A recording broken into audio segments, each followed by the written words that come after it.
All right, everybody. Good evening. It's Tuesday night. It is about that time for another episode of Conversations with Commodores, and I have got us a trio tonight.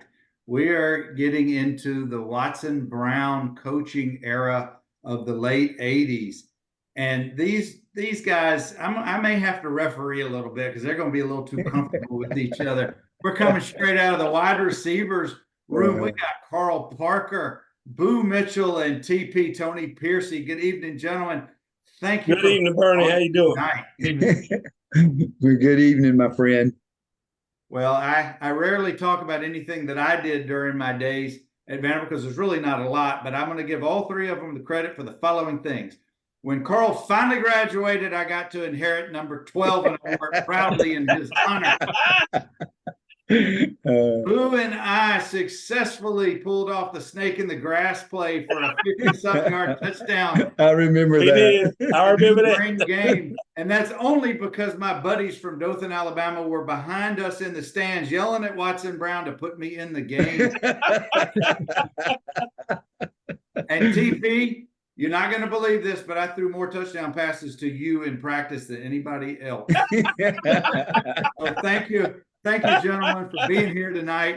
Most of what I just said is true, but we're going to take it as the gospel, and we're going to have us a good time. Boo, let's start with you, buddy. What year did you come in? I know you and CP grew up together. Good God Almighty. You came in under the McIntyre. Actually, all three of you guys came in under Coach McIntyre, but kind of give a little bit abbreviated part of your origin story getting to campus. We did. Graduated in 1984, Lowndes County High School, a year behind Carl. Of course, Carl was already at Vanderbilt. Went through the whole recruiting thing. Had folks like Vince Dooley come sit down in my living room, Bobby Bowden. It's so funny. I say this to my kids, and they're like, "Who?" They have no idea who I'm talking about. But in any event, like I said, Coach Mack, Mickey Jacobs was the guy that recruited me, and loved Mickey Jacobs to death. And then, of course, loved Coach Mack. When I came on campus and met Coach Mack, and I'm sure we'll talk about that a little bit more later, so I'll save that. But and then, of course, with Carl being there, and Carl was a big influence on me coming there too. He was selling me to the coaches and all that, and also selling me to the school. And so like I said, a big reason that I went there. Carl and I grew up playing football together. I mean, we played on the youth level, middle school level, what they call middle school. We used to call junior high school. Mm-hmm. And so Carl and I played a lot of years together.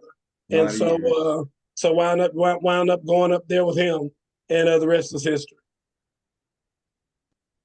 One of my great pleasures, what I didn't mention, was also getting to throw to the two of you, Carl and Boo, as well as TP during different times of practice. And you guys only made me better at my craft. So again, thank you, fellas. But CP, you were also part of my recruiting visit. Absolutely. You and Rodney Barrett were my two hosts. And in spite of that, I still came to school, and I was better for it. But Carl, tell a little bit about your origin story coming out of Lowndes County. Well, as Boo said, I was recruited by Mickey Jacobs as well, and thank the world and love Mickey Jacobs to death. Mickey was one of them when recruiting was really difficult. Got a lot of guys would gather up in Atlanta and stay in the Atlanta area and recruit there because just getting around was difficult. But Mickey, I hear the story all the time talking about coming down to Valdosta, and Boo and I both played at Lowndes County, but actually my recruiting came about because Nick Hyder over at Valdosta basically referred Mickey to come over and see me. And, just like you were talking about your recruiting trip, I had a wonderful recruiting trip with Phil Roach and Chuck Scott.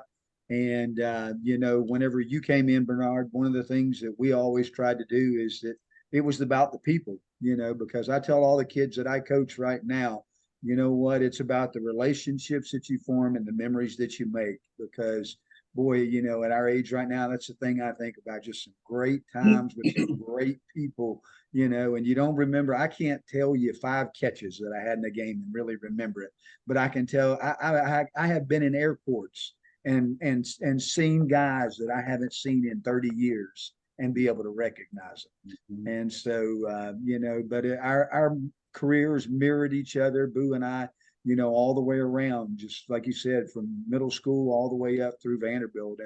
And just, we came in with Mac and really I came in the year after they had made to the Hall of Fame game. And, Watson was there as the OC and they were throwing it around all the time. And Lynn Amity came in as the OC, and we started out 5-0 the same way, and really felt like that we were on a catapult to get going. And then, the bottom fell out of it, and it's been one of those things watching it now and going, okay, what do we got to do to get back to the days, because it's a different world now. But it just was a great experience, and the biggest thing, just the people. I mean, I remember, love Nashville, love Vanderbilt, love my Vanderbilt degree, but more than anything, love the people that I especially played with. Yeah, Let me say something, Bernie, real quick on that, because you guys are talking about, who took you around on your recruiting trips. Thon Anderson. And I mean, I absolutely love Thon Anderson from the moment I met him. He was a great guy. He passed away a little while back here. Yep. But I had to mention his name since you guys were talking about that. Absolutely. Boo, thank you for bringing up Thon. He truly was a consummate friend and teammate. And when he needed to, he could knock your block off. That's for sure. Great teammate. I mean, probably one of the best teammates I've ever been around. Yeah. Well, TP, you weren't from Lowndes County, but you weren't from too far south of there. Yeah, a little bit further south, right? A little bit. Talk about your journey to get up to Nashville. Yeah, so my path was a little bit different than these guys. So just as my recruiting process was beginning to take off, no surprise, I got injured my senior year. And so the recruiting basically fell off a cliff at that point. If you can imagine the days before social media and all the technology that we have today, was only two schools that really kept in contact on a weekly basis. And that was Georgia Tech and Vanderbilt. And Coach Van Florida was his territory back then. And so just like South Georgia there in Valdosta, Manatee County, Florida is a hotbed. And so it just so happens I didn't go to the school that was the hotbed, but when you play against those schools and you do well against those schools, it puts you on the radar screen. So Coach Van wrote about, seems like 2 letters, and yes, letters. I'm talking about kids not even knowing what that is today. Yeah. I would rush to the mailbox to get it every week. So I came up on an unofficial visit, and y'all gonna love this, but Ardell Fuller was my host. Oh, that ought to have been good. Yeah, that was a hell of a visit, I bet. I remember going around with Ardell and I vaguely remember, maybe Keith Edwards being around, and I definitely remember Goo Baby. Yep. So, Woods, I'm like, this is I like this place. I think I can get used to it. So I took the walk-on route, but at the end of the day, it all worked out. So it sure did. And I think you guys were teammates, the 3 of you were teammates at least 2 seasons, or was it 3 seasons y'all were together? It was 3 seasons. Yeah, I think you 2 were, and then I was with you guys 2 years, wasn't it? I'm thinking. I think we had, the first year you may have been redshirted. Didn't you tear an ACL? Yeah, I tore my ACL the first year y'all came in. Yeah. And then the last year I was your senior year, our junior years, when I broke my arm at Duke. Yep. I remember that. Yep. Well, besides being fabulous pass catchers and great teammates and just overall good human beings, we're here tonight really to talk about the experiences under the Coach Watson Brown as our collective head coach. And for those who don't know, I'm sure most do, Coach Brown, coming out of Cookeville, he and his brother Mac ended up being fabulous ball players in college. Watson was quarterbacking, among other positions, at Vanderbilt, 69 to 72. He's most known as a player for upsetting Bama 14-10 in '69, and Coach Bryant saying it was one of the darkest days in Alabama football history. But anyway, Watson was our hero in that game. After that, Watson went through the coaching route, and we won't go through everything, but he was at Rice in Cincinnati before taking the head coaching job in the fall of '86. But before that, as Carl mentioned, '81 and '82, he was offensive coordinator for Vanderbilt. And they were throwing the ball around with Witt and those guys and setting records and going to bowl games under Coach Mack, George McIntyre being the head coach. Carl, I want to start with you since you were the first of the three on the panel to come to Vanderbilt. What was it about Coach Mack's system, or what was it that attracted you? And I'm strictly talking about from a football perspective, that as opposed to any of the other schools that were recruiting you, what was it about football, Coach Mack, or what they were doing that brought you up there?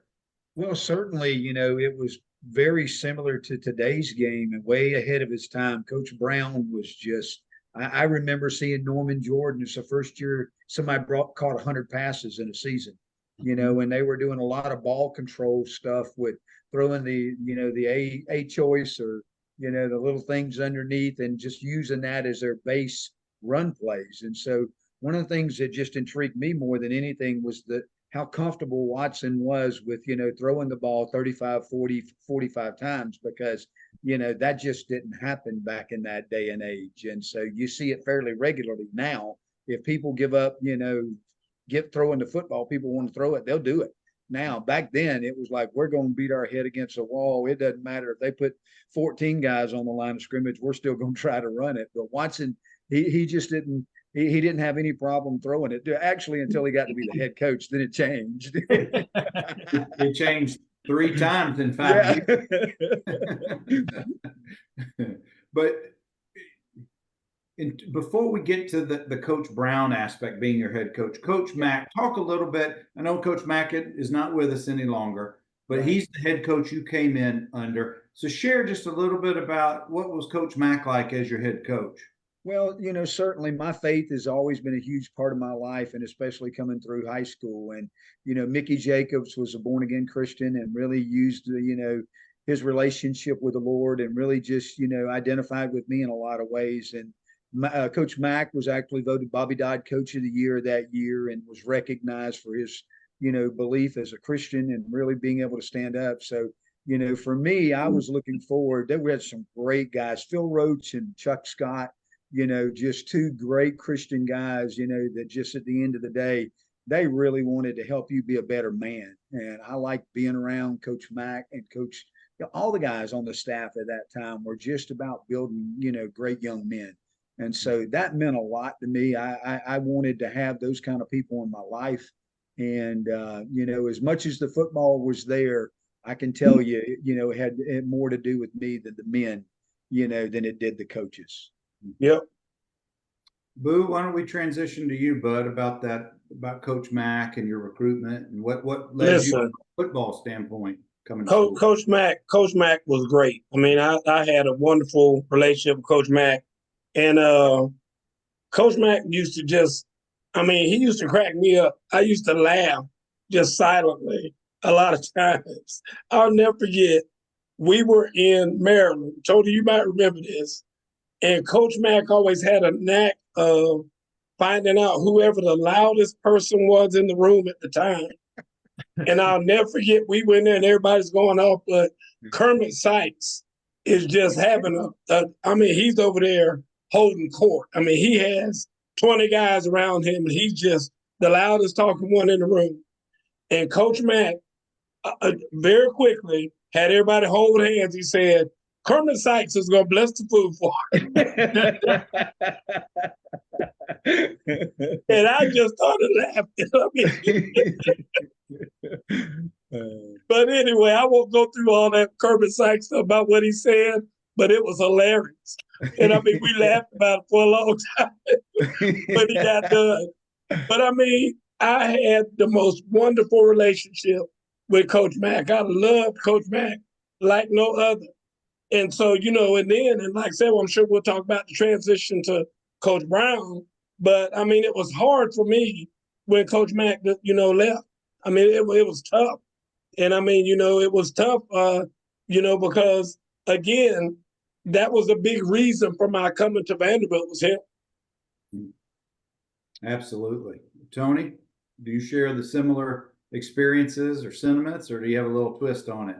No, absolutely. So, we already talked about this in a previous week as far as walking on and and the mindset is, oh, this is going to be easy. I'm going to come here, get a scholarship like right away, and no worse for the wear at that point. But again, you step into the receiver room, and everybody that you name, from Chuck Scott to Joe Kelly to Butch Bullen, Ardell, you guys, and a billion more. And I'm like, what did I get myself into? You look at that first depth chart, and you're not the seventh receiver, you're 17, which means that you're the 14th or 15th receiver. And the thing that, though, attracted me at that time was that 82 Hall of Fame Bowl. That's kind of when, Yep. Vanderbilt got on my screen. I was watching, and you mentioned Norman. I believe he caught like 35 passes. I mean, it sounds crazy, but I think he caught like 35 passes that He game. caught 20, and I think it's still the Vanderbilt single game record. Wow. Yeah. And I'm like, Against Air Force, I remember that. yes, these guys throw the in ball Birmingham. around the yard. And everybody was, everybody had, 10 targets and 5 or 6 catches. Like, so that got them on my radar screen. And then when they start showing interest, and then be the only 2 schools to keep up the interest once the injuries happened, it was a no-brainer at that point. I may be wrong on my year, but I think either that year or maybe the year before, Keith Edwards had 97 catches. He did. Yep. He sure did. And just short. Yep. Yeah. But Tony, I'm gonna let JJ know that you didn't mention him in that room you just talked about. Joe Johnson. Oh, Joe man, Johnson. Oh my goodness. All right, Johnson, TP. Clay Parker. Yep. Clay. That's Al right. Rogers. Yeah. And at that point, I believe Willis Perry was a receiver. Tom Fitz came in. Willis kind of fluctuated back and forth. Don't forget Tom Fitz. Yeah, Tom Fitz. Yeah, Tom Fitz. Moeller came in from Moeller. That's right. Cincinnati Moeller. When I said that I was like the 14th or 15th guy at that point. Like, oh man. Oh, Noah Wells. Noah was a receiver too. Yeah, I forgot about him. Yeah. Well, I don't want you guys to forget about Coach Gary Shepard, who just signed on to Sissitail. Hey, Coach. The man. How you doing, Coach? Apparently, you, Linda has allowed him out of KP duty. He's not washing dishes right now.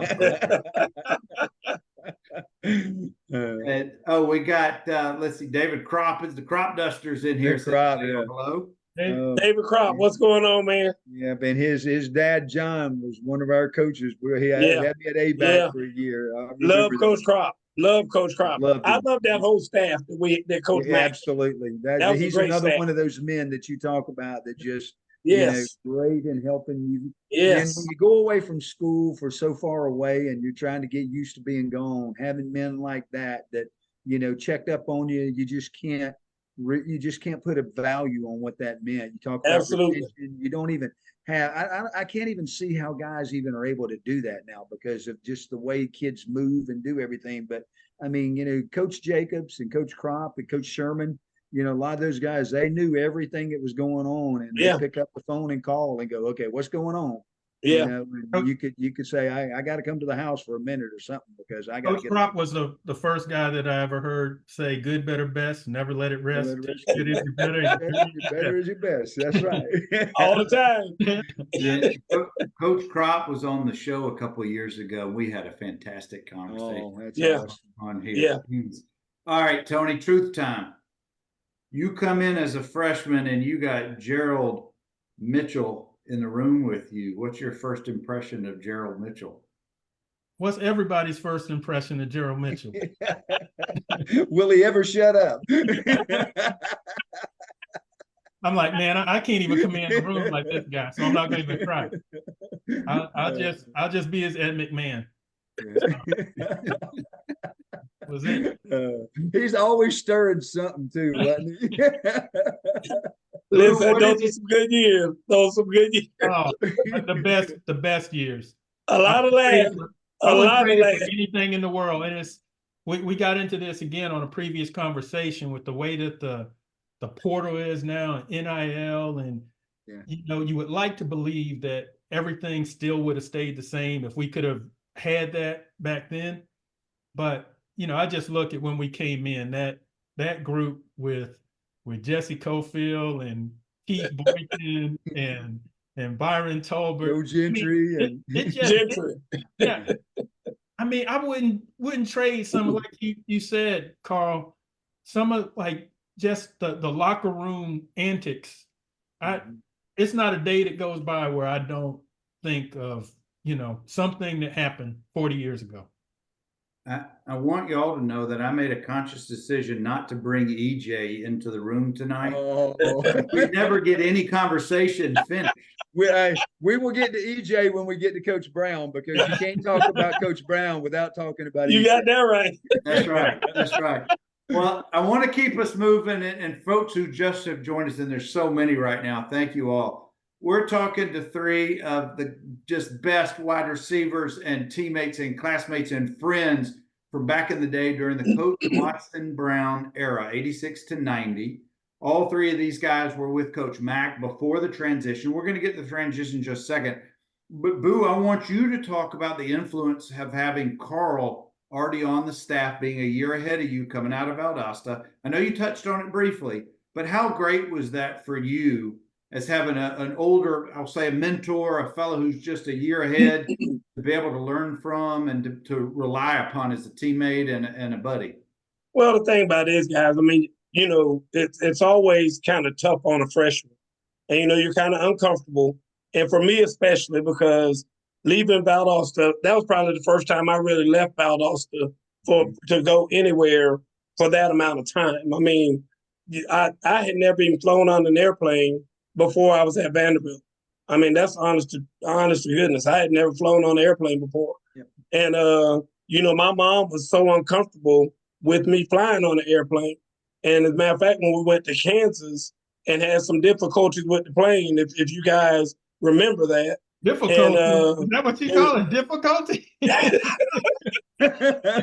Told I didn't want to say the plane almost crashed. But anyway, I mean, that's how raw I was, coming up to Vanderbilt. So having Carl there, and I mean, yeah, Carl's mentor, Carl's all the things you said, but Carl had been like a brother to me for years. I mean, like I said, we played in junior high school together. It wasn't just that we played, in high school together. I'd known Carl for years before that. So being able to go up there and to have him there, obviously, guys, was a big advantage for me, because, like I said, he was the guy there. He was doing well. He knew how to to manipulate the system or whatever to do it well, and he helped me out tremendously. Well, and the flip side of that too, Bernard, is it just that the idea of selling the staff on Boo, and I mean, I had known Boo my whole life, and I've watched a lot of guys come in being highly ranked receivers and rated. And, of course, we didn't have stars back then or anything to really sell on, but, you were trying to figure out who was going to be the guy, coming in. And I knew that it didn't matter who they were bringing in. I'd grown up with Boo Mitchell, and I'm like, you know what? This dude's going to beat about anybody out that you bring in here. And, I look around now, try to tell a lot of our kids that I coach now, that, coaches, they look around and they recruit programs because they want kids, number one, that can take hard coaching. They want kids, number two, that at the end of the day, they have a great work ethic because they've come up through a program. And boy, I'm telling you, down in South Georgia, if you're not working down here, you ain't playing. And so I think that's one of the things that, that really was a selling point with, Coach Jacobs going back to Lowndes County, because he knew those guys were going to come in and put the work in. And guys, while we're in Lowndes County, we cannot forget one of my classmates, no. George Wallace Hubert III, aka Wally. He lives up here in Gwinnett County. Oh, yeah, I Now, he didn't know didn't play that. wide receiver, but he was very proud to be a Lowndes County Viking. And Oh, as we all are. Yes, oh, sir. without a doubt. Yes, sir. All right, I want to transition now, going from the McIntyre staff and regime to the Watson Brown regime, which was in the fall of '85. And as a side note, I came in with Watson's first signing class. As we all know, he was at Cincinnati, then he was at Rice. But I certainly was not around, and maybe you guys can shed some light about Coach Mack's leaving or being asked to leave the program, and then Watson coming in. We'll start with you, Carl, since you're the oldest, but do you have any recollections or remembrances of that time period? Well, as I shared, my first year there, we really got off to a great start. We beat Alabama, and we were 5-0, and Lynn Amity was our OC. And at that point, like I said, we really thought the ball was rolling, because even after Watson had left, we were really able to make some dent, and we went to Virginia Tech, beat them over there. So we had some big wins under our belt. And then the wheels fell off. To be honest, Amity was looking for the next job, thinking that, he was going to go find it. And it just didn't have the same feel from that point on. And, you could hear Watson Brown's name, echoing in the background, and everybody's going. And, I remember, of course, Mike, who's now at FIU, Mike McIntyre, George's oldest son, was around there then too. So you really felt for like, okay, what's going on here? You got all these echoes going on, and he's just 2 years removed from being the Bobby Dodd Coach of the Year, and really, just couldn't do it. But there was just such an enamor, with Coach Brown and what he was able to do offensively. And I think that was the thing. We were all, even as receivers, that cheering for, okay, if that's what it's going to bring back, then that's going to be a big move for us. And little did we know it was going to look a whole lot different when he came back. Yeah, and when Coach Brown came back, you guys all three were on the roster. It had to have concerned you a little bit, either good or bad. If you remember the fall of '86, Mark Ratcher was our starting quarterback. Mm-hmm. Yep. And poor Ratcher, he just got so banged up that Beat fall. up. Yep. He That was sure in that did. Kansas game. That Yep. was the Kansas game where he dislocated his hip. Yep. And I think that was in '80. That was the season before. But I remember, didn't we open at Alabama and he got sacked about 109 times? Every bit of it. I remember that. Poor Yep. guy. But Tony, let's talk about your remembrance of Coach Mack going out, Coach Brown coming in. I know last week, or when we last talked on the Walk-Ons Roundtable, you talked about the scholarship issue with you developing. But share about your thoughts about Mack out and Brown coming in. Yeah, it was an anxious time for me. It was very problematic because that '85 season was a breakout year for me, and it was basically, the year where I was going to earn that scholarship. I was, pretty much assured that was going to happen at the end of the season. But as we know, Coach Mack then, resigned and left, and so I'm thinking, oh wow, two seasons of work for nothing. I'm gonna have to prove myself to another staff. I knew very little about Coach Brown other than what I was being told and what I remember from his offensive coordinator days. And so, everybody else was happy and on board. So I said, this is a good thing, but does it come with a scholarship? Just selfishly. Yeah. And we're going to get to probably what Coach Brown did for us or means to us, but there are two things that ultimately I'm just 100% forever indebted to him. And I alluded to the fact that I may have been the first person that, because time he came, he's like, yeah, no, the first thing we're doing is we're giving you a scholarship. So naturally, I'm indebted to him for that, because, being able to stay at that school, get that Vanderbilt degree, have a great career. And I had a chance to tell him this. I'm going to say it was when he was coaching at UAB. Mm-hmm. They came to Orlando to play UCF. And again, I don't know, this is maybe 15, 20 years ago. And I made a point to travel over there. I met him in the hotel, and I want to say it was either Coach Christopher, yeah, or Christopher Yep. was there. yeah, Yep. or Smith's. It was, I think, Sheppy, was Sheppy there too? I'm almost positive that they were in. Oh, they were in the lobby, and I got a chance to tell him and thank him. I believe it at that time. I may have been married for like 5 or 6 years. Coach Smith was probably living in the Tampa area at the time. Coach Christopher would have been on the roster. I mean, on the Yeah. On the staff, yeah. And I thanked him for that. That was something that set my life in another whole trajectory. Oh, 100%, Yeah. So 100%. I mean that was the one thing. The second thing is he instilled in me and in us Mhm. that our school is called Vanderbilt. Amen. He sure And so To this day. we've been No talking bandit. here. We've been talking here, and that 5-letter word has Yeah. never come about because it was drilled into us. And it's Yeah. like I love Coach Corbin to death. We have a great relationship over these last 20 years, but I still say they need to change the baseball moniker to Vanderbilt boys. Yeah, It's like nails on a chalkboard when I hear it. Yeah.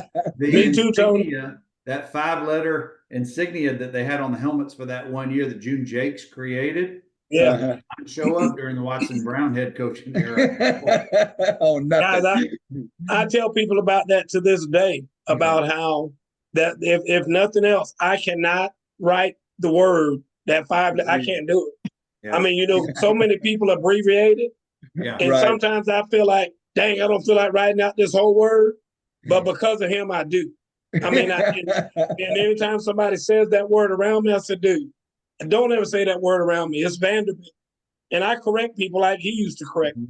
It's not that, it's Vanderbilt. Boo, let me ask you, when Coach Mack resigned and Watson's coming in, did you consider transferring? I didn't consider transferring, but I was devastated. I mean, I'm old school. It's like, hey, he's gone, stay here. I mean, I don't even think back then that was a thought for anybody to Right. really leave. I mean, seriously leave. I mean, It was don't get me wrong. it was hard to. I mean, it really Exactly. it was I It's may a be different wrong era. about this, but I think if you transferred out of conference, it was 1 year, and in 2. conference, I think it was 2 years. Right.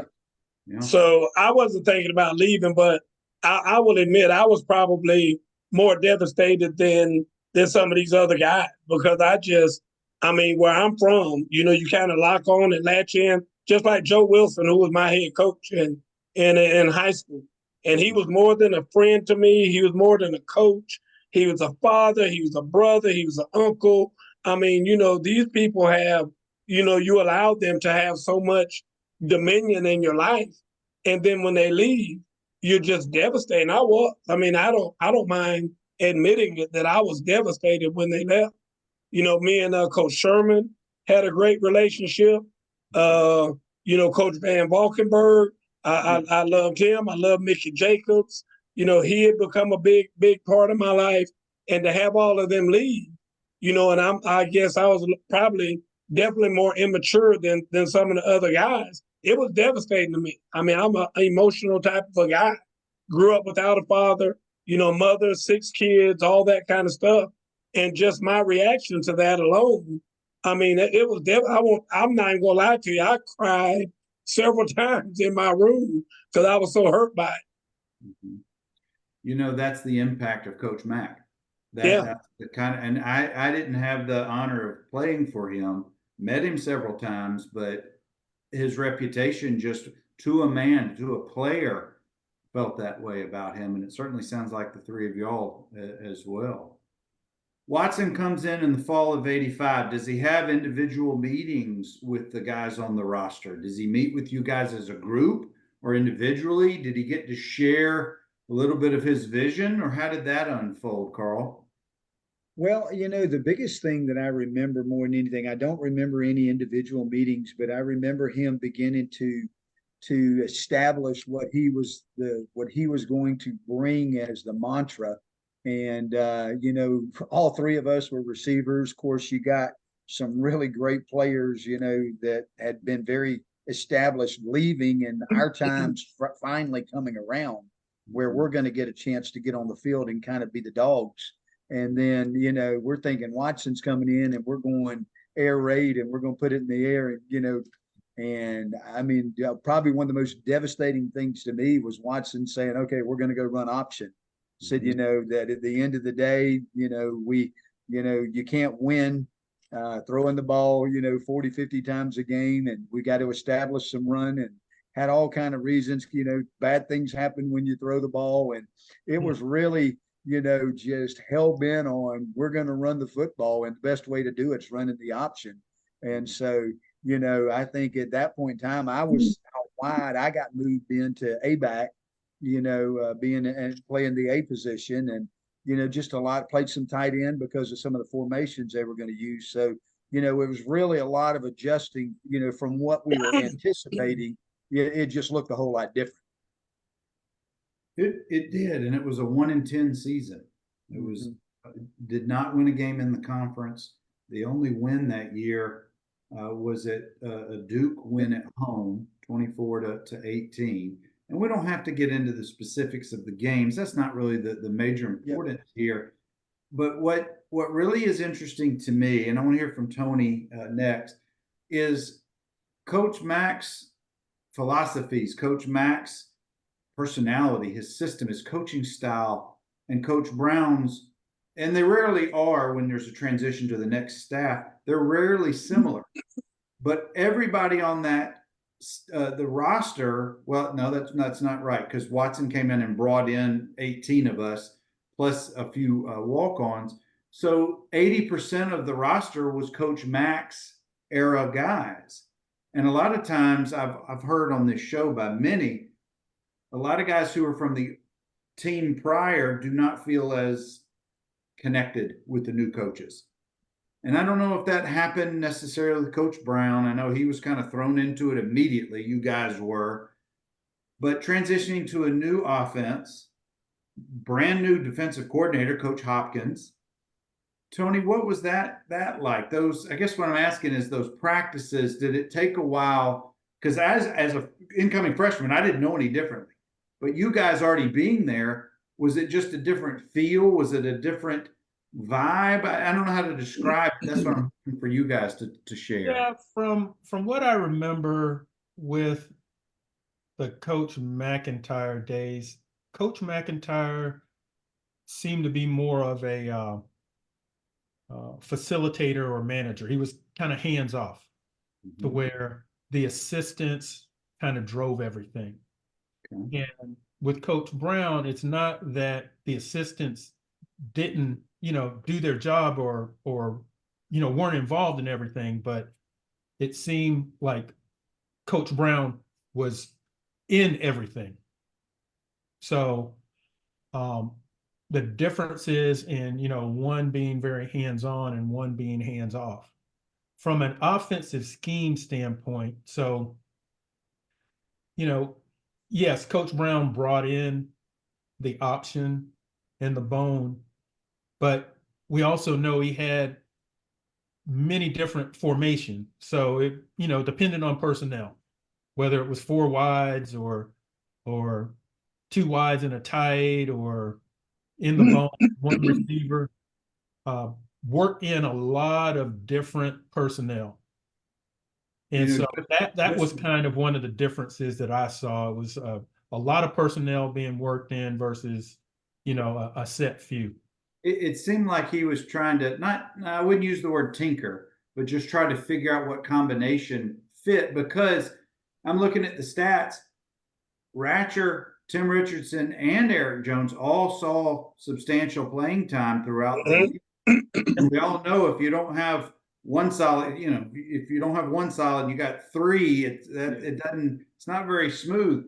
You got Goo Baby, Tim Richardson, Eric Jones. That's the top 3 rushers for the year. Two of those guys are at quarterback, and you still have Everett Crawford in the backfield. Every So bit I of it. know that there was. Go ahead, And you know, the thing that I'll say is that, you know, I never really felt like that I was not a Watson Brown guy, you know, or one of his guys. One of the things I always loved, because, you know, Coach Sheppy, he and I have remained close over the years for doing some things. Coach Christophel. I mean, you know, the guys that Coach Brown brought in on the staff were just top-notch people the same way. So I was very one of those things where, you know what, the same kind of people were in my life that I had, and I was missing Mickey Jacobs, and I was missing Coach Mack and some of those people. But, you know, the same thing can be said for Gary Shepard, same thing can be said for Rick Christophel and John Crop. I mean, John wasn't with him, but he was with but just the guys that were on that staff. And, you know, the thing that was just surprising, I think, was just the fact that the scheme was totally different than what we were anticipating. Nothing. Right. And I agree with you. I agree with you totally. You know, I think he was just trying to sort through the roster, you know, and find out who the dogs were, who were the ones that you could depend on, and really just see them, because they didn't recruit them and they didn't know who the ones were. And they were really trying to figure that out. Yep. Well, the next year we improved to 4 wins. The passing became a little bit more stabilized, if you will, with EJ under center. Carl, you and Boo led the team in receptions that year, and Carl, you had a breakout with 12 touchdowns that season.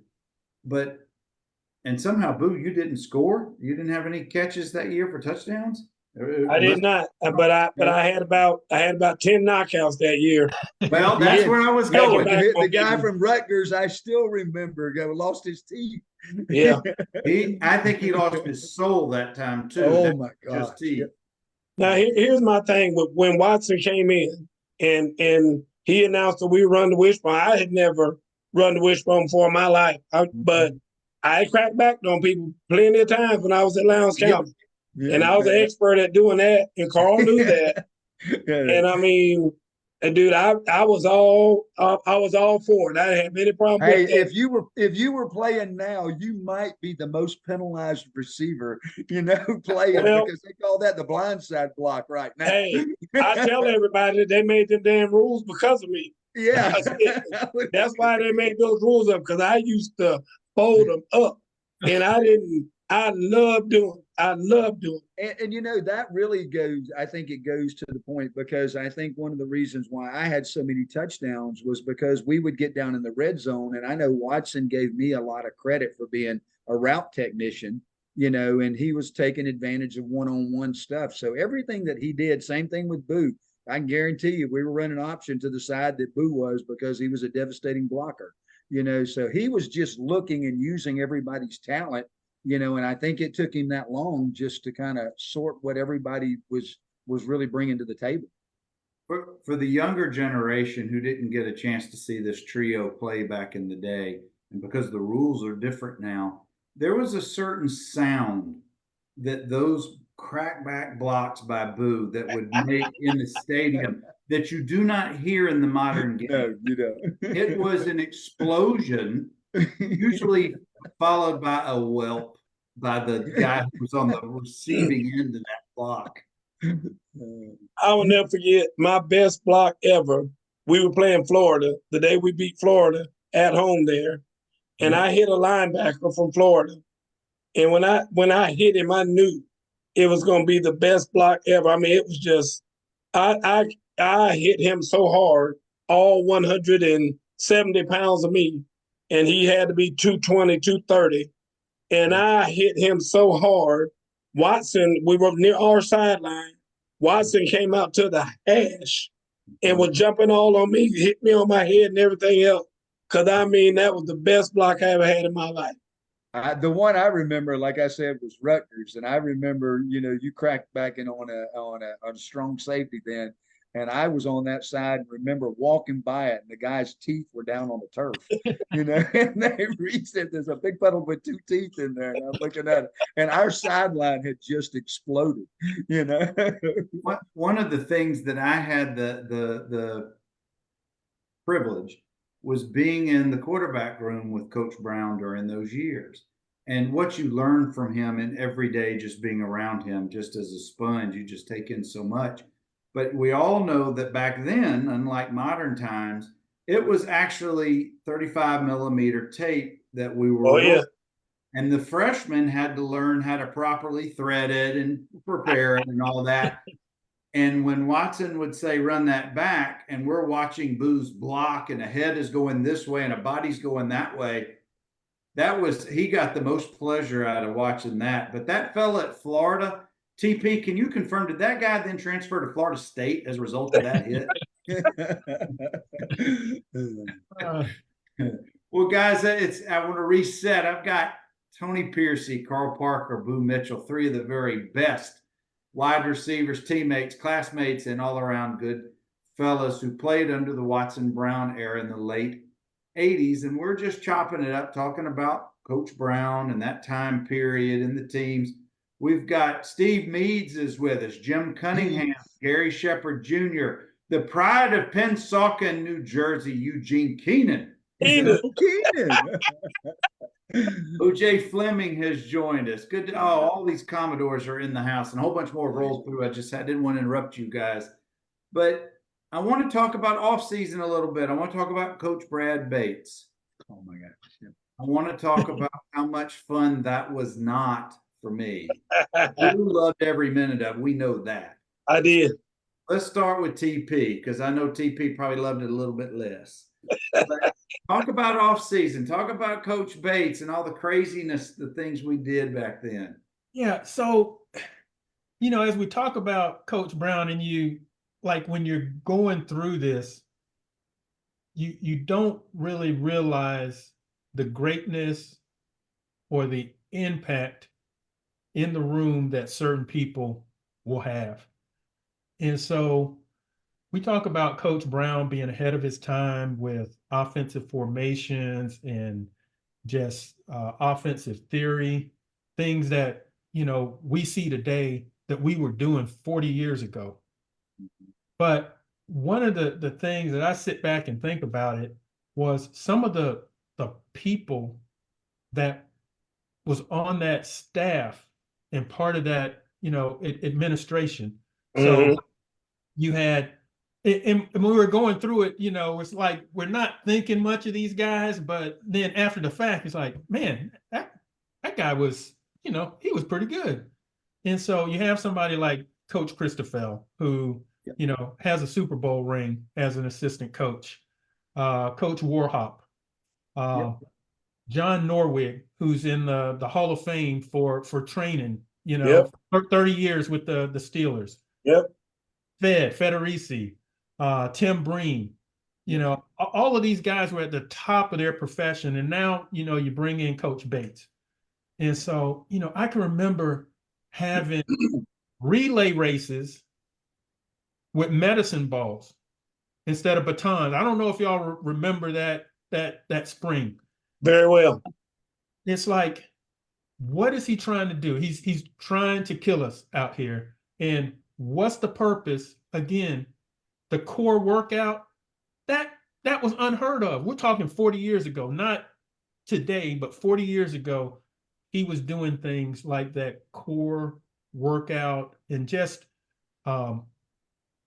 things that seem at that point, I'll just say it seemed stupid to us. Like this guy. And you know what? And the thing is, the transition from where we were going from with Doc, was a big difference. And the thing that I look at now, because I can tell you, I'm strength and conditioning coach for us over at Brooks now. That's my primary responsibility. I know Boo and I both have opened gyms. And one of the things I can tell you is the things that we take, that we value so much, that we want to pass down to the next generation, are the things that Brad Bates brought to the table. And you're sitting here and you're saying, 100%. This is what this would make you a dog. And this is what, if you can do this, then I'm telling you right now that only a few people could do that. And when it was well ahead, another things like we were talking about, well ahead of the time, because right now, I mean, with my kids, I've got several that have played now and I've coached for years, but the ones that have gotten in front of those trainers that bring the Brad Bates mentality and the Brad Bates curriculum, you know, when they do that, those guys have been able to move on and excel. The Dirty Dozen, baby. The Dirty Without a Dozen. doubt. Yep. The manual Carl- resistance on the field after two Yeah. or three.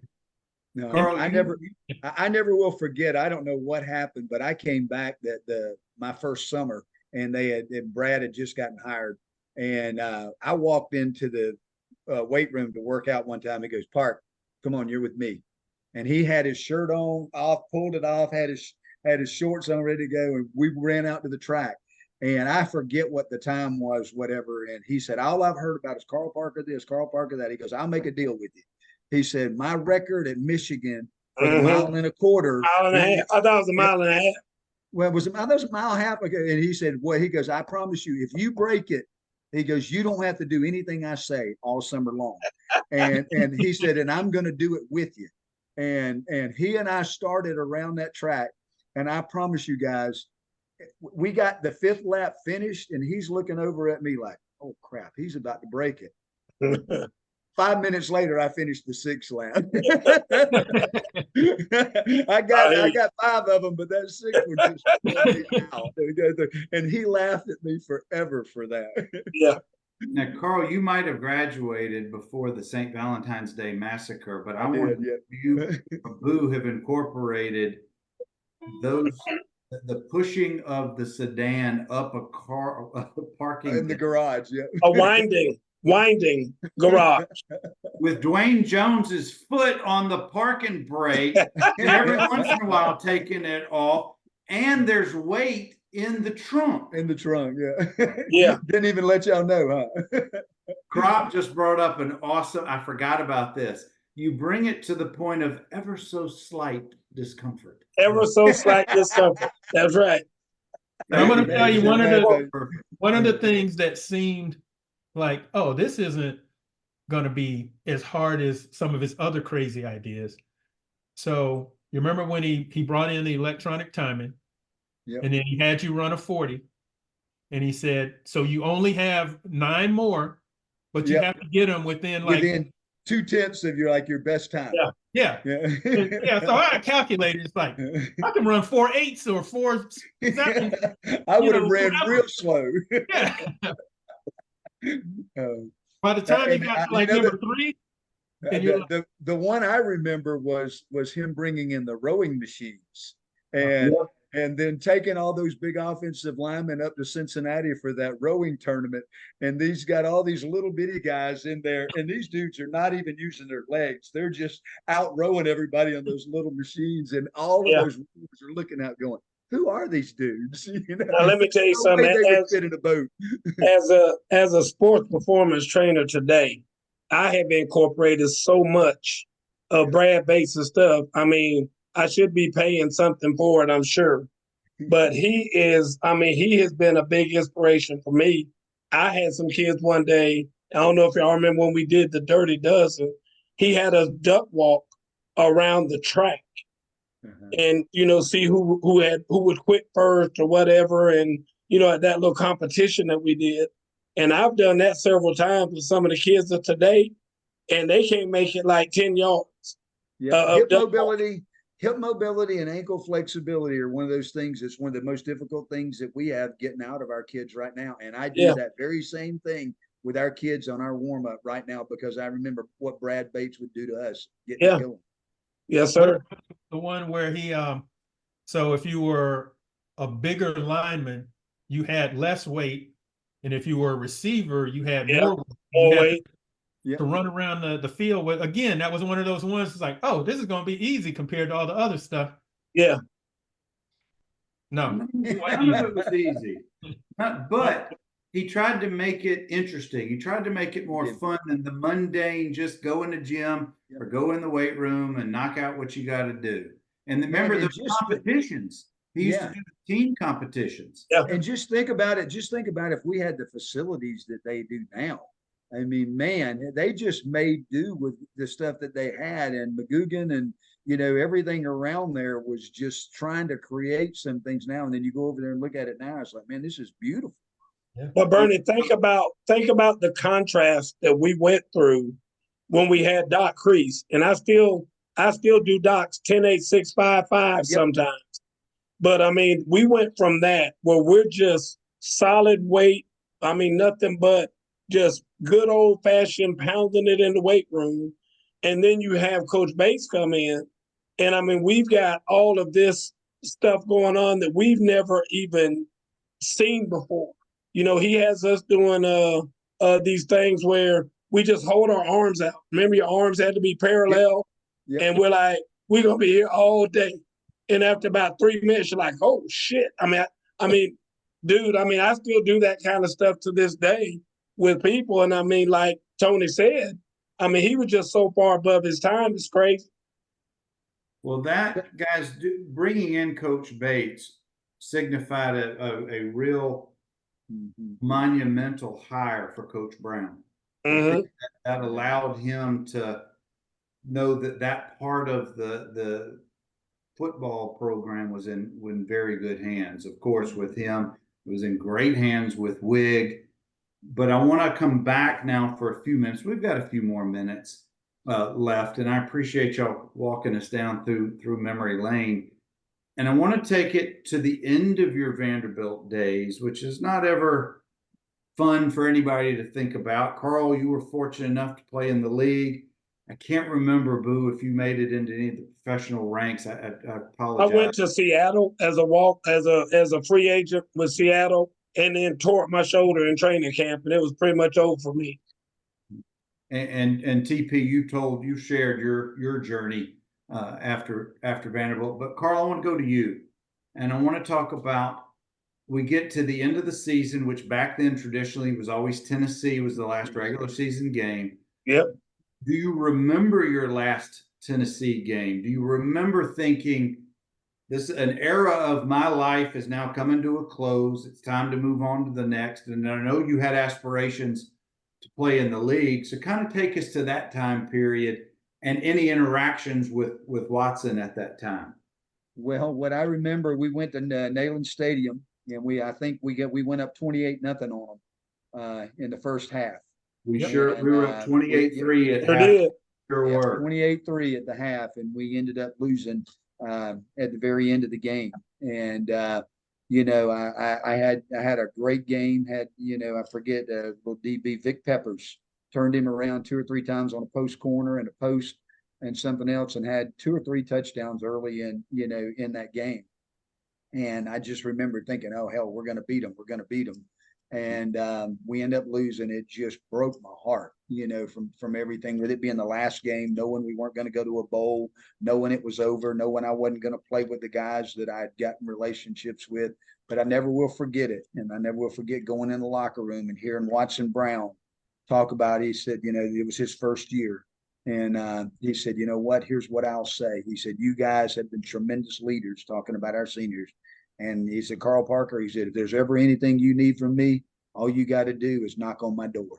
And I can tell you in my mind, I always knew that, you know what, not just Watson Brown, but the guys on that staff, if there was anything that I needed, even after I was gone, that I had men that cared about me, and that, you know what, I could call on them and they would do everything they could. And, you know, Coach Sheppy's on here. I know I've heard him, and I can't tell you how many times, you know, I've called Coach Sheppy, and he's helped me, you know, grow as a coach, and he's helped me understand how to sort through some things that, you know, I'm glad that I had him in my life a long time. One thing I do remember from that game, Carl, Billy Cunningham stepped in front of a Jeff Francis pass and took it to the house. The exact play we had just worked on in practice earlier that week. I remember that. Yep. Oh, and that was a beautiful sight. But yeah, but I also remember having to put our helmets on leaving the field. Halftime. Yeah, throwing oranges at us. Frozen oranges. Yep. Yeah. Well, that was your senior year, your final game. But had you, at that point, or at what point during that fall, Carl, did aspirations working toward hopefully playing in the league kind of? I think the biggest thing was your Chris Gaines and I had come through there together. And of course, Greg, his older brother, was with Seattle. And of course, that's the time where you got the Senior Bowl and the Blue-Gray game and all the things that the combine.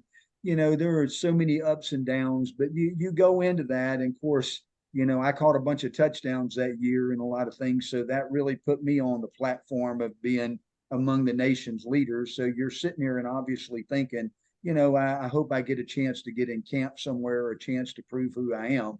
And, so those things were there. And I can tell you, Watson and the whole staff, Coach Smith, all of those guys were reaching out to their buddies that were coaching in the league, and saying, look, this is a guy you guys need to bring on. Coach Brown was a huge proponent, of helping trying to get me into, I didn't even go to the combine that year, didn't get invited. And, here he was, he's like, I can't understand it, Carl. He goes, the scouts are the ones that determine that. And why in the world they don't even want to see you run? They got an idea of what your time is, and they don't even want to see it, whatever it is, it's wrong. I can tell you that. But, they were just very encouraging. And, then of course I go my rookie year and make the team in Cincinnati, and we go to the Super Bowl that year. And of course, all those guys had coached at Cincinnati. So they were fired up and coming back. And I got to see several of them the next year that, came back in and watched practice and had dinner with them. And so, it was a fun thing of just knowing, that those guys had helped get me there, and, I could enjoy it with them in a different relationship. Whenever we, were graduated, they weren't my coaches, they were my friends.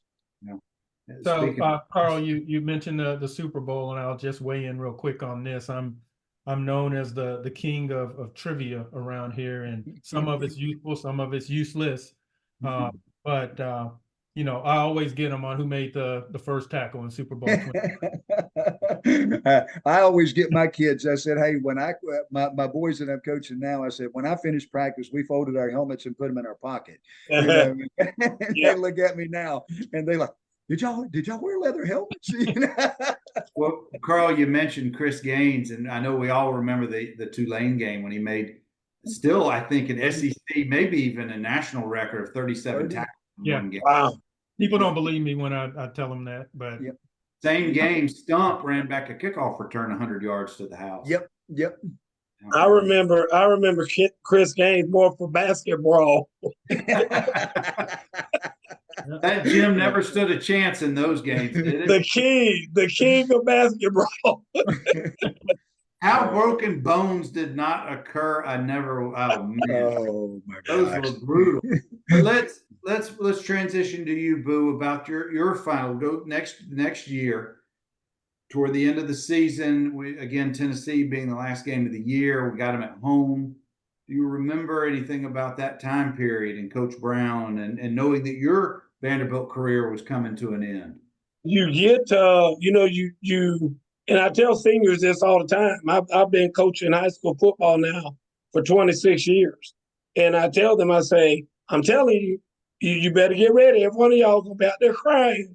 When you realize it's over and it hits you, all of you gonna cry. But they don't believe me. And then I'm out there taking pictures of them crying after the game. And I mean, it just hits you all at once. And it doesn't matter how much you try to prepare yourself for it. I mean, when it hits you and you're like, even though you think you're going to go on and play on or whatever, whether you do or you don't, the fact that this is the closeout of an era, just like when I was in high school, I cried like a baby on that field at Lowndes County in the arms of my fullback, Lorenzo Thomas, because I was devastated that was our last game playing together. And so I think it was kind of the same way. I mean, I remember, Shake and EJ and Joe, no more, spades tournaments between our two teams that we had that played against each other. I mean, all of that comes into play. Me and Henry Beelan were very good friends. We stay up all night doing engineering work together and studying together. His dad would come and take us to IHOP to eat at 3 o'clock in the morning. All that stuff gone. All the steroid parties, no more of that. I mean, hold on. Some folks don't know what that means. Tony, you got to describe what a steroid party was so we can set the record straight. Well, I'm gonna let y'all. You have a show on the steroid party at another time. But people, that's what I'm saying. The people in our era, we experienced, I felt like, such unique moments. And I know everybody says that about their era. But when that all comes down on you and you think about it, and you're standing out there on that field, and you're realizing this is my last run at this thing, it's a lot. I mean, it's a lot emotionally to take in. And I mean, and I'll be honest with you, I never felt like I had a good relationship with Coach Brown like I did with Coach Mack. And there were some times when he and I really connected. I'll never forget we lost to Tulane. And I don't know why. I was over in the building. I think Coach Schmitz had called me over for something. And I saw that Coach Brown was in his office. So I went in his office, and he was just sitting there in that pose he always had with his arms kind of crossed. And he was devastated about the loss to Tulane. And he's like, Boo, I can't explain to you how bad it feels to lose to your brother. Right. And Mac was there. I was wondering that. Yeah. He was devastated.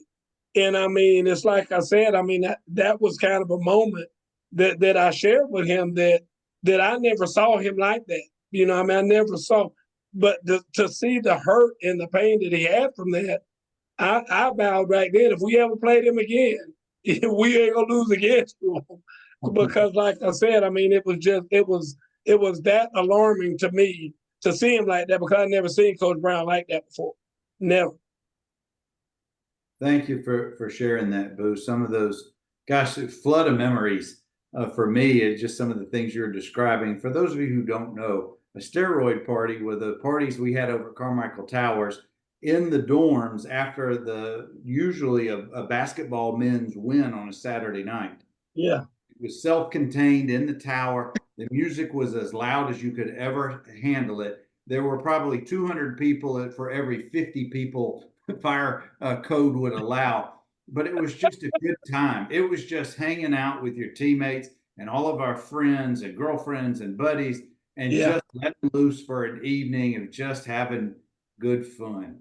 So I'll leave it at that. Yeah, you bring up a good memory, and I'm trying to scratch my head thinking of why it was even called that, because basically it was because the football team threw a big house party, and I think everybody else named it the steroid party. I don't think we it was a jab at everybody. Yeah. I remember that. Well, Tony, I want to, and we've got one more topic after this, but Tony, I wanted to talk about your coming to the end of your sports or your football career at Vanderbilt. What was going on for that standpoint? Do you remember communicating or talking with Watson about what was going on with you? Oh, absolutely. Everything that both of these guys just said. I remember that last game, caught a touchdown pass in that game. We went up 7-0, and Tennessee scored 2 touchdowns in the second half to beat us 14-7. Yep. And just as Boo said, I remember, I don't know if I let anybody see me. We didn't have camera phones or anything back there, but I cried like a baby in the locker room. And it was the culmination of, those 5 years being there, all of it coming to an end. And also a little bit of me feeling like I may have let Coach Brown down. I may have not fulfilled my potential by not, staying healthy. And because I missed the first part of that season with my ankle. And so all of those emotions, find a way to come out at that time. And then it's not knowing if that's going to be your last game. So I was on the radar screen of scouts, good 40 time, good potential, needs to stay healthy, but not knowing if that was going to be it or not. It just sent all those emotions pouring out. And I'm 100%, again, you kind of think that things happen by chance, and I'm 100% positive that the reason I got the looks I did was because of what Coach Brown told scouts, plain and simple. No two ways about it. So I think that, very indebted to him. I think a head coach has to be an advocate for his players for the next level. I think they have to be. Here's the last topic, and this may take us, I don't know how long, but this is always one of my favorite topics in these conversations. And Boo, I want to start with you. I want to talk about teammates, your brothers in arms, your buddies in the clubhouse, your buddies playing spades. And now we're so many years past from that time period, that 4 or 5 years of our lives. What do those teammates, what do those lifelong buds mean to you now? I mean, it means a lot to me. I mean, it's obviously you stay closer with some than others. I call Tony periodically. I won't say once a month or whatever. Sometimes I probably call him and text him too much, 'cause like I said, he might be working or whatever. See Carl a lot, talk to Carl a lot. He and I probably text more than we do than anything else because it's difficult to see everybody just because of our lives. And I've got the life of a football coach, high school football coach, retired from Georgia Power, and so coaching high school football, running a training facility, it's a lot. But like I said, Henry Beelan always, he's got 3 boys, lives up in New York, brings them to Atlanta every chance he gets for me to train them. And so I've established a relationship with his kids, so much so that his one of his sons the other day committed to Syracuse, and he called me before he did. He said, "Hey, old man, I'm just letting you know I'm getting ready to commit to Syracuse, and I felt like I needed to tell you. I wanted you to know about it before you saw it on social media." I said, "Yeah, because if you didn't, I would have punched you in the face next time I saw you." Wait, does that mean Henry's got 2 in the ACC? Yeah, yeah, Duke is the other one at Duke. Where? Yeah. yeah. Wow. His oldest one's at Duke, and one of the twins committed to Syracuse. Yeah, I saw The that. one that's a quarterback. Man, Henry, that's so great. That's so, Yeah. so great. Yeah, so and then Mark Johnson had brought his kids to me. He would drive all the way over from Birmingham, Alabama, to bring his son to me to train and things like that. So Everett Crawford, I've run into him. We all got together, me, him, and Henry at one time. Corey stays in touch with me. Corey Harris, I stay in touch with him. I stay in touch with a good amount of these guys. I talked to Brett not too long ago, Brett Hayes. He's with Nike and trying to do some stuff with me as far as the training stuff I do and all that kind of stuff. So, I mean, obviously the network is there. Derek Sarter, he's still after me to come see him over in the Dominican Republic. That's right. That's right. His Big D's got Big Daddy D's. So, so like I said, he's got 2 restaurants over there. He's like, "Boo, all you gotta do is get here, and I got you." He's like, "You can stay at my house. I'll feed you. I'll do everything. I just need you to get here." So I get so much love from guys like this. Big Carlos. I talk to Carlos all the time, and Carlos was, I guess, in there with Derek Payne and that group, Corey, those guys. But I talk to him all the time. He's like, I think, I want to say he has his doctorate now. But anyway, he's doing very well. And he lives in Louisiana. Same thing. He's like, "Boo, come down here and see me. Come to anytime you want to come down here. You're welcome to come down." And so anyway, like I said, guys, I mean, it's a great fraternity of guys that call me and show me nothing but love. And I can't thank them enough. I can't thank the experience enough for that. I'm very happy and very proud to be a Commodore, and I don't hide it at all. I'm the things on my golf clubs are Vanderbilt, and everybody knows that when I go play and shoot my 120 or whatever it is that I shoot, I got better. So you notice how Boo just listed off 14 former teammates with ease? And if I wouldn't have cut him off, he'd probably list another 14. But I'm trying to brag on him by saying that's just who Boo was as a teammate back then. Absolutely. Still is today. And that's ultimate respect, Boo. Dude, I appreciate it. I mean, I love it, Bernie. Bernie, and before I don't get to talk anymore, I want to salute you for what you do. I mean, this thing that you do Absolutely. here and all the other things I see you involved in, I don't see too many people give you a bunch of credit.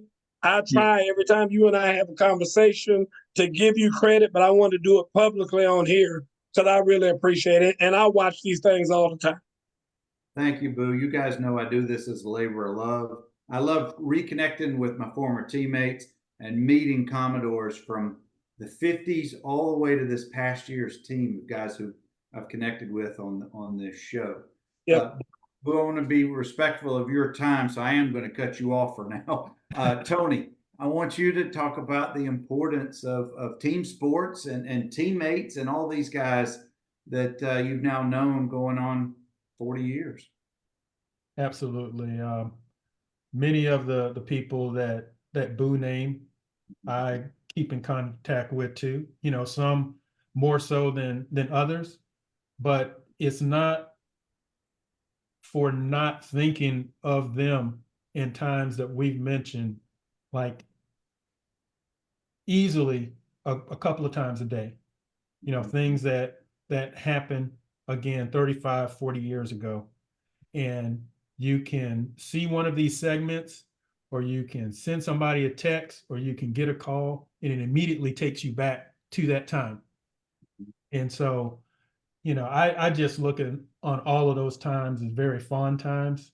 And Carl, you can tell Kathy, I still remember the times where you guys invited the receivers over and she cooked a spaghetti meal, and that spaghetti and that garlic bread, you know, at that point in college, it was like lobster and steak. It was the best that I've ever had. And just You still talk about that spaghetti? thank you for that hospitality, and that's where the camaraderie, you know, it didn't end in the locker room. That's right. Far from it. Before I get to you, Carl, I know you guys, I got to mention Keystone Cop Billy Smith says to tell you all hello. Oh, yes. Hey, there you go. There you go. I got my Keystone Cop Award in here somewhere. I appreciate it, Billy. Unsung heroes of the team as far as I'm concerned. Yep, Love them. absolutely. Love those guys. Love those guys. And as Carl, far as let's Boo's concerned, you know, I mentioned I had Boo, Joe, EJ in my wedding, and each year on our anniversary, we watch the video, and so, you know, at least one time a year, I'm thinking of those guys, and I can also, you can tell BJ, I can hear him crying in the background a couple of times. Speaking of that, hold on. My son, Bernie, my son is named Anthony Eric Joseph. That's my son's name after the three of them. Oh, that's so awesome. Now, Tony, when you watch that video, do those guys have a lot more hair? Any of it? Yeah. Carl, we're gonna end with you tonight, bud, talking about the importance of teammates and friendships over the years.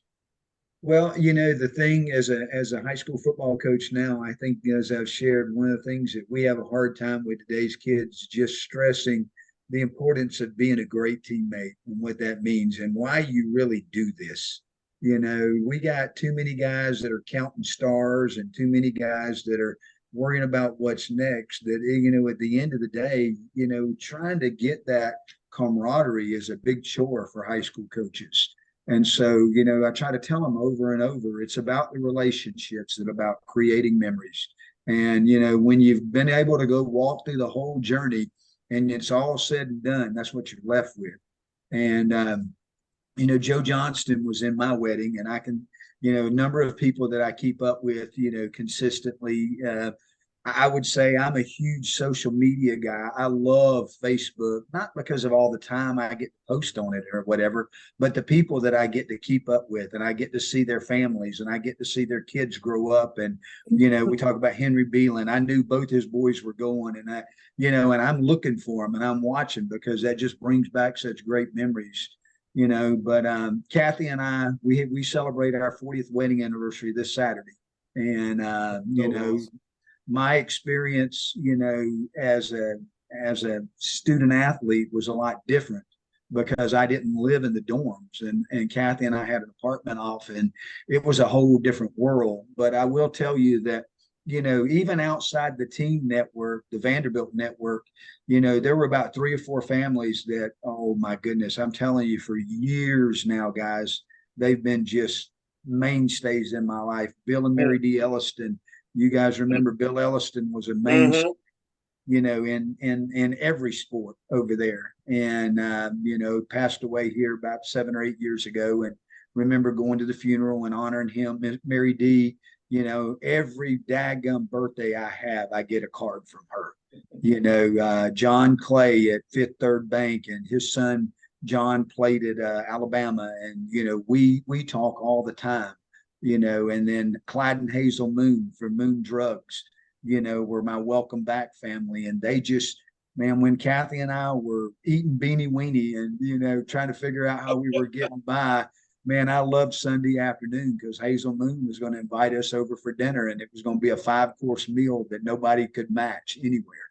So, you look at it, you're saying, yeah, just the whole Vanderbilt experience. And, Coach Mack and Coach Brown created the welcome back area where when we came back for the beginning of the year, they introduced you to families and things. And, those things are just memories that are ingrained in your brain forever. And you look at it and, we talk about Tony. I have guys over to the house all the time now because I just know I'm sitting here and saying, I remember, the times outside the locker room and outside that you'd look at it.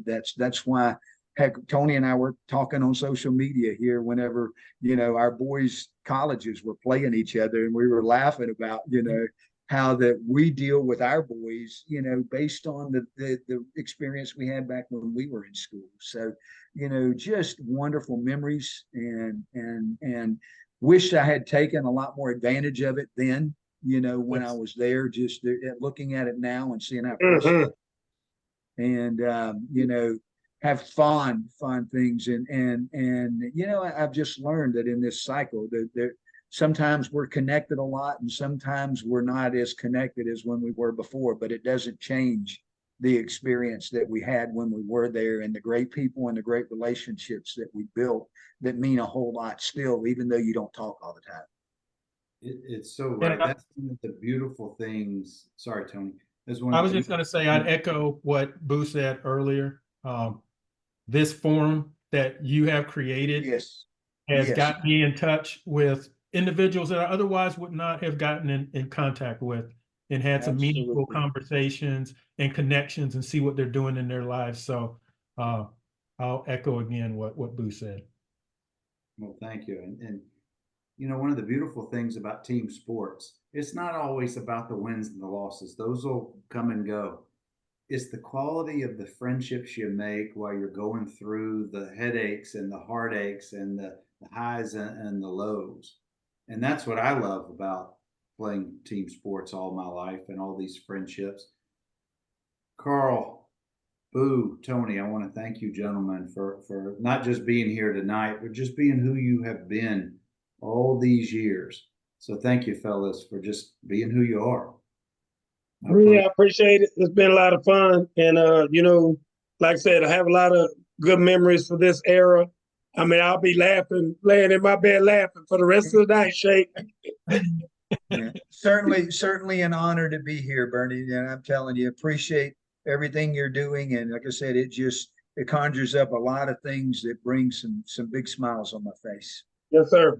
You guys hang on. Let me sign off. I got one thing to share with you after we get off. All right. I've got Commodores coming up on Tuesdays all the way up through the season. They'll be here before you know it. Keep coming back into our Facebook group. Keep checking in on Tuesday nights at 7 o'clock Central. Conversations with Commodores. Anchor down. Take it down.